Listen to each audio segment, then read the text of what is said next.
So you're in the process of buying a home here in North Alabama. You just completed your home inspection and now your inspection report just came back with roof concerns, foundation concerns, water damage, and $1,000 in repairs. So now what? Can you make the seller fix it? Can you walk away? And could waiting 2 extra days cost you the right to either one? In this video, I'm going to show you the 3 choices most North Alabama buyers have when serious problems show up, how repair negotiations actually work, and the one deadline you can't afford to miss. I'm Clint Peters with Real Broker. I've lived in this area for over 50 years, and over the last 8 years, I've helped buyers and sellers walk through inspections across Decatur, Hartsville, Huntsville, Madison, and Athens. I've seen good houses fall apart over small issues, and I've seen rough inspection reports turn into successful closings because the buyer and seller handled the problems correctly. So here's an honest, quick answer. When serious problems show up during an inspection, you generally have 3 choices. You can accept the house as it is, you can negotiate repairs with the seller, or you may be able to use the inspection process to walk away. But all 3 choices are going to depend on what your contract says and whether you act before the inspection deadline.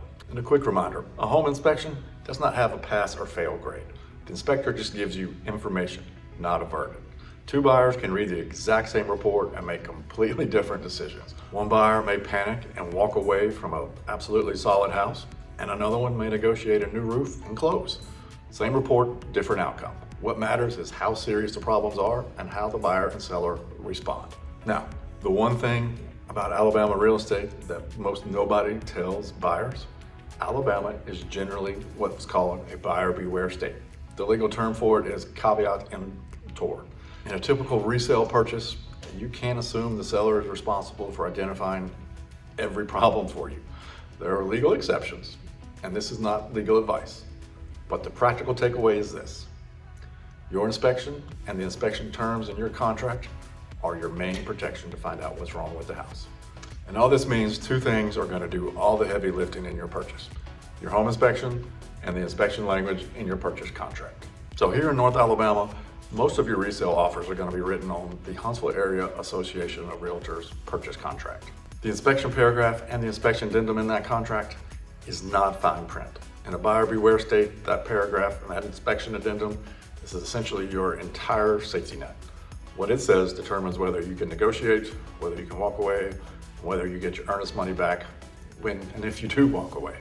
So in a minute, I'm going to walk you through exactly what your options look like under that contract. But first, let's sort out what actually belongs in that report, because not everything your inspection finds deserves your attention. Here's something that surprises almost every first-time home buyer I work with. Every inspection report looks rough, every single one. In 8 years, I've never seen a clean report.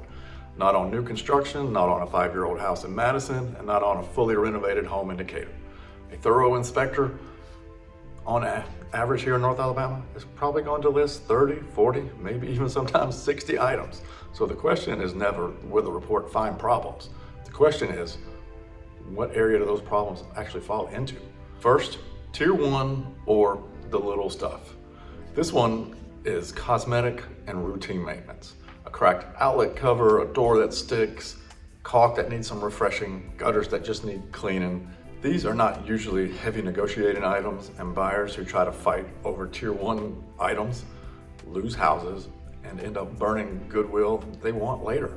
Next, tier 2, or the expensive but manageable stuff, or functional defects. These are things that are generally broken and cost real money, but don't threaten the actual house, like a water heater at the end of its life, a failed seal on a double pane window, an HVAC system that's cooling but is clearly on borrowed time. This is legitimate negotiation territory, and how you handle it depends on the market and that seller you're dealing with. Third, tier 3, or the deal-changing items. Your major systems, your structure, and safety items. A roof that needs replacement, not repair, foundation movement, active water intrusion, outdated wiring that's a risk, failing septic system. This is what the inspection contingency actually exists for. And here's the honest part. When the deal-changing items show up, my job as your agent is not necessarily to save the deal. My job is to make sure you get the truth about what you're buying and protect your ability to act on it. Sometimes the right answer is we're gonna negotiate hard. Sometimes the right answer is to walk away. Serious inspection, the kind worth acting on, is gonna be a tier 3 problem, or maybe a pile of tier 2 problems the seller refuses to address. Everything else is a used house, acting like a used house. So what can you actually do when a real deal-changing item shows up? Let's walk you through the 3 options.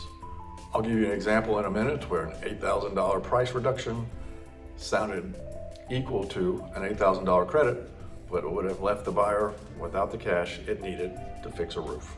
With the hard purchase contract, you generally have 3 moves and 1 clock. But before I walk through them, there's one term you need to understand because it drives all 3, and that's the request for repairs. If you want the seller to repair something, give you money towards closing or adjust the price, your agent normally puts those requests into a formal request for repairs. It's not just a phone call between agents, it's a form that must be submitted correctly and before your inspection deadline is up. Now, the 3 moves. Move 1, accept the condition of the house and move on. Sometimes the price already reflects the condition of the home. Maybe the market's super competitive enough that the smart play is to move on with your eyes open. That's a strategy conversation, not a surrender. Move 2, negotiate. You can ask the seller for repairs before closing, a credit at closing, or maybe even a price reduction. But your request for repairs is how you ask for that. So let me make that real. Say the inspection on a cater home turns out a roof that's at the end of its life, and the 2 roofing quotes come back around $8,000. You could ask the seller to replace it, you could ask for a price reduction, or you could ask for a credit towards your closing costs at closing. If the seller is unwilling to replace the roof themselves, then in most cases, I'm gonna lean towards the credit towards your closing costs at closing. And here's why. If the seller won't replace the roof, but drops the price by $8,000 instead, that sounds great on paper, but a price reduction doesn't necessarily put $8,000 right back in your pocket immediately to get the roof fixed. All that does is make your mortgage payment just a little bit smaller over the next 30 years. But a credit towards your closing costs is different. That's real cash staying in your pocket at closing, and then you can control the contractor, the materials, and the warranty. Same money, very different outcome. Move 3, walk away. If the problems are serious enough and the seller won't budge and won't negotiate, the inspection process luckily gives you a path out. Here's how it works under the hard inspection addendum. If you believe the issues are serious enough, then you're going to submit a formal request for repairs covering everything you consider a big deal and ask the sellers to fix. The seller then decides to accept it, reject it, or agree to only part of it. And if they reject it or agree to part of it, the contract may give you an option to terminate, provided you follow the requested repairs and met all the deadlines. Sometimes the buyers and sellers agents may have an informal conversation to see whether the seller is willing to address any of the major issues.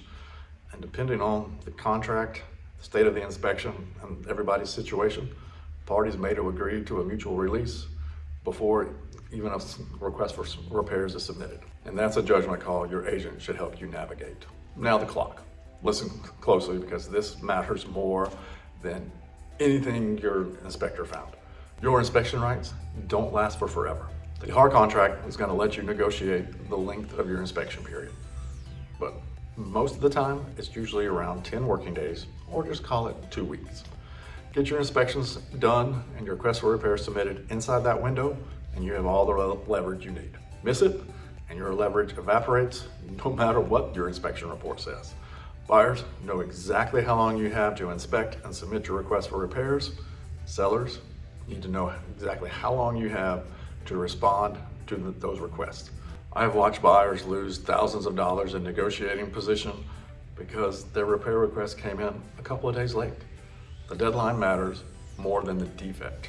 So go ahead and get your home inspection scheduled the day your contract is signed, if at all possible. Before I let you go, there's one thing sellers need to hear, because this one cuts both ways. If you're selling your home and a buyer's inspection kills your deal over a real problem, that problem doesn't leave when that buyer leaves. The next buyer's inspector is going to probably find the exact same thing. The same foundation crack, the same water stain. Now you've lost weeks on market and the next negotiation starts from a weaker spot. Often the smarter move is go ahead and address that issue head on, or perhaps price the home with it in mind from day one. That's a conversation worth having with your agent before you ever list. One important exception in all this inspection talk is new construction. Builder contracts work a little bit differently than the standard resale contract, and the inspection process may be different. Make sure you and your agent understand the builder's inspection guidelines and deadlines before you sign that contract. Let's remember 4 things here. The inspection report gives you information, not a verdict. Focus on the expensive structural and safety issues. Your choices are to accept, negotiate, or walk away. And none of those choices matter if you miss your deadlines. So if you're buying or selling here in North Alabama and want to talk through your specific situation, my 15-minute free consult link is in the description below, or you can just call me or text me at 256-476-4201. Talk to you soon.